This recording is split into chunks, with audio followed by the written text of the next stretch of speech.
Hello HEMA friends and welcome to this new video. So today I want to share with you my 3 favorite Eastern martial arts book.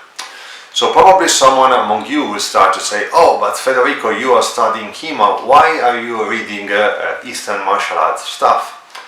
Well, in my experience, having let's say a variety of point of view about martial arts is extremely important. But besides that, I find the Eastern culture and the Eastern martial arts extremely appealing. So, especially Japanese martial arts. Not that Chinese or Korean or whatever other martial arts is not interesting, but I especially like Japanese martial arts. I have practiced these martial arts for 4 years, between 5 and 4 years, let's say. I miss a bit this kind of practice, but that's a story for another video. So let's start to talk about our 3 books. So I want to share these books with you, as I said before, because to me it's really important to have a variety of point of view on martial arts. And because of that, I decided to share these 3 books, which are kind of different between each other. So let's instantly start with the first one, which is quite a common read for a lot of martial artists, which is the Book of the 5 Rings.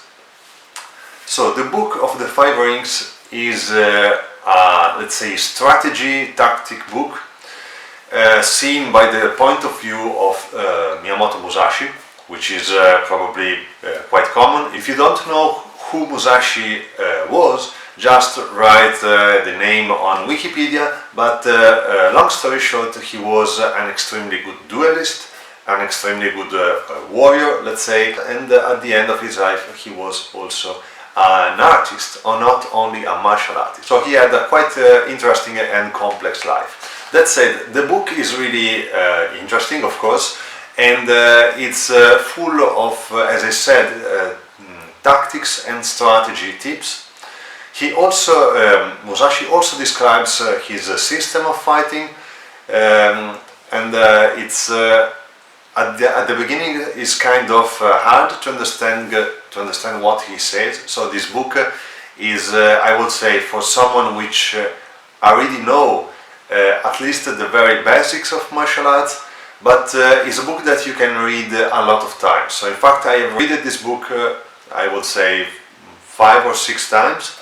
And every time I learned something different, because this book sadly is only good if you already understand quite a lot of things, let's say, in terms of martial arts. So every time you read this book, you can discover something.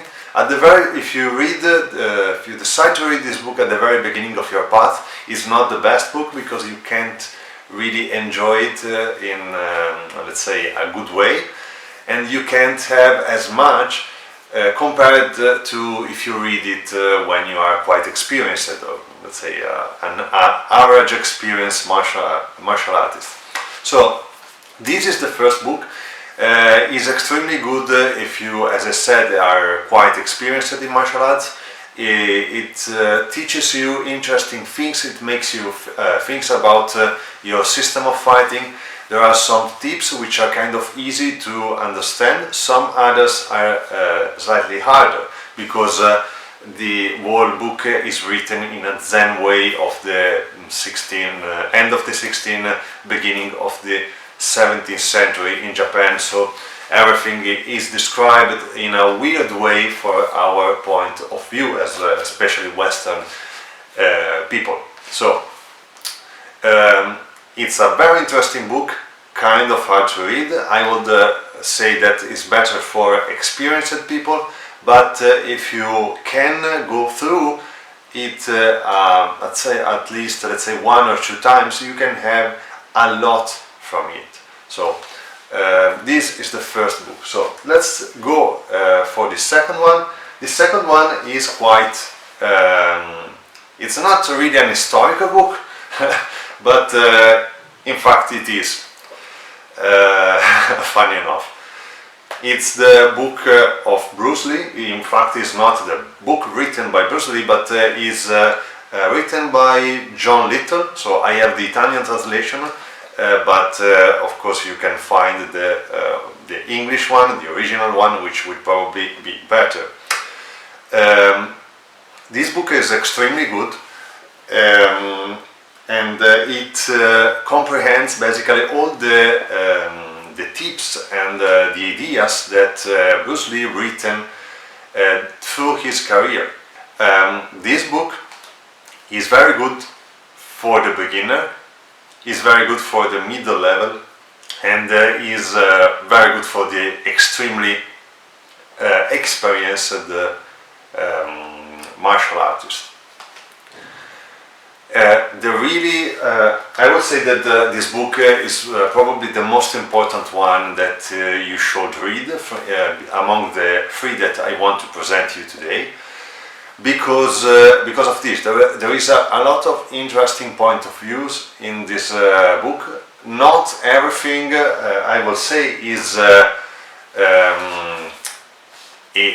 correct in some ways. I don't want to question Bruce Lee, because he was a far better martial artist than me, but there are some things which are weird, like for example sometimes he states like oh, if you are fighting someone with the knife, you have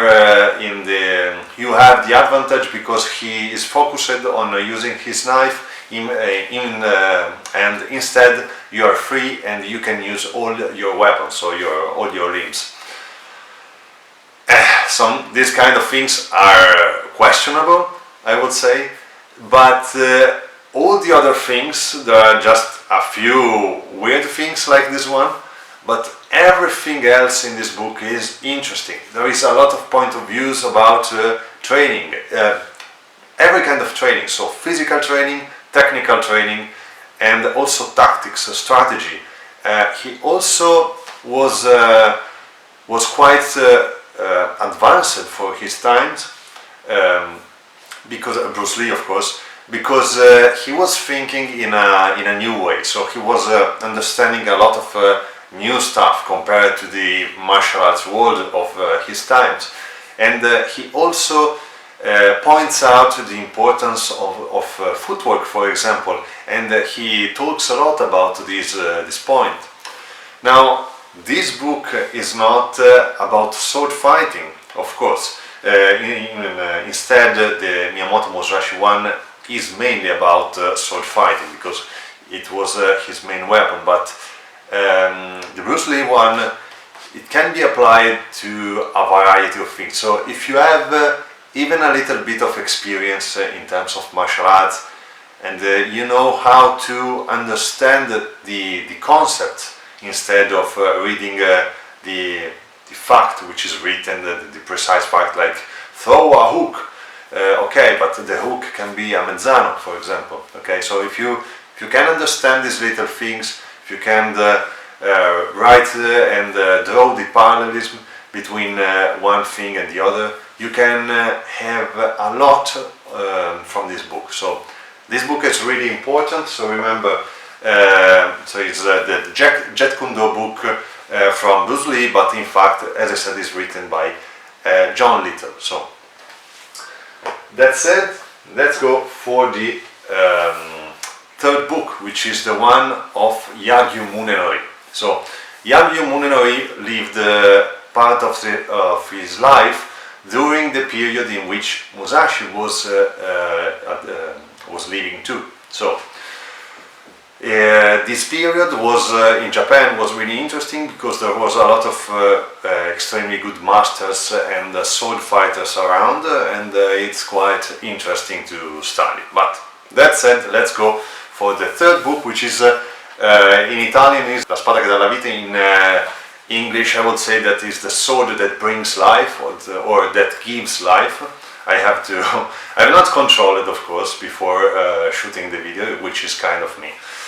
And is written, as I said, by Yagyu Munenori. So this book is an Italian translation, again from an English translation of the book. The English translation was made by William Scott Wilson. So I found the Italian translation good, considering that is a translation of a translation. I think that the original one may be good as well, of course. So let's talk a bit about this book too. This book is quite complex compared to the other two. It's written in a Zen kind of way. So Yagi Munenori was the master swordsman of the shogun of its time. So he was the best swordsman of its time. So the interesting part of this book is that there are a lot of interesting parts. So if you go through the whole book, it's good. There are some parts which are kind of hard to read. In the end part, there is also an interesting part full of drawings. You can see here, I hope. So this is basically a Eastern swordsmanship martial arts book. So yeah, a manual like the Fior di Battaglia, but from Japan. It talks a lot about theory, but great part of this theory can be understood if you have, let's say that to understand this book you have to have practiced at least for 1 or 2 years. 1 year is enough. You have to have at least a bit of sparring practice under your belt and a tournament, I will say. Why I say this? Because he talks about the mindset. He talks a lot about understanding the fight and having the correct mindset during the fight. So this is one important thing of this book. This is also true for the Musashi one, the book of Five Rings, but they are talking about different things or about the same things in different ways. So Yagi Munenori is really talking a lot. He writes a lot more than Musashi. So, and sometimes this makes him quite easy to understand, more easy to understand, and sometimes it makes him quite harder to understand. But in general, is kind of understandable. Some parts, as I said, are quite hard to understand. I am still not kind of aware of some parts of what he's saying on some parts, but I will say that the 70–80% of the book is kind of comprehensible and is useful too. So one important thing that I want to point out is that he is also talking about the importance of the training tools. So this in fact is written in the preface part, so the presentation of the book, but this is also an important part to read, because it talks about, as I said, the importance of the training tools and how much a training tool can influence your way of training and understanding your martial arts. In fact, just a little spoiler, the school of Yagi Munenori becomes so important and so good because they were using a new training tool which make them able to do basically sparring or some kind of lesser controlled sparring for their time. So this was extremely important because, as you know, sparring is really important to understand how to deal with problems during a fight. The sparring is probably the most important training tool in swordsmanship. This, at least in my opinion. So, as I said, this book quite hard to comprehend. It talks a lot about the mindset of combat. It also talks to you about some techniques. This in general is the hardest part to comprehend, but sometimes you can understand some kind of stuff. So there is also a part in which he talks about your eyes, so where you have to point your eyes during a fight, how to understand what the opponent what to do from his own eyes. So it's something that, of course, for us that, of course, we are using the mask, so it's not that easy to do, but it's something extremely interesting also because of this, so because we don't really do this kind of things, or is not extremely easy. So you can learn something new from this book, like for example these things that I said, or you can let's say implement your knowledge by quite a lot. There are some parts, as I said, which are harder to comprehend, but in general is an extremely good book, which I really enjoyed. So this is also another book that you may read 1, 2, 3 times and understand a little bit more things, as much as your let's say martial arts level or your level of knowledge increases through the time of your practice. So try to give it a look, maybe you will like it. So 3 books. The first one, the Book of 5 Rings from Miyamoto Musashi. The second one is the book from Bruce Lee about the Jeet Kune Do, his own martial art. And the third one is The Sword That Brings Life from Yagyu Munenori. So the last thing that I want to show you in this video is this cup here that was made by my girlfriend Elisa. He made the drawing, and also he ordered the cup, which is a gift for my birthday. So this kind of cup, I hope you are seeing it in a good way.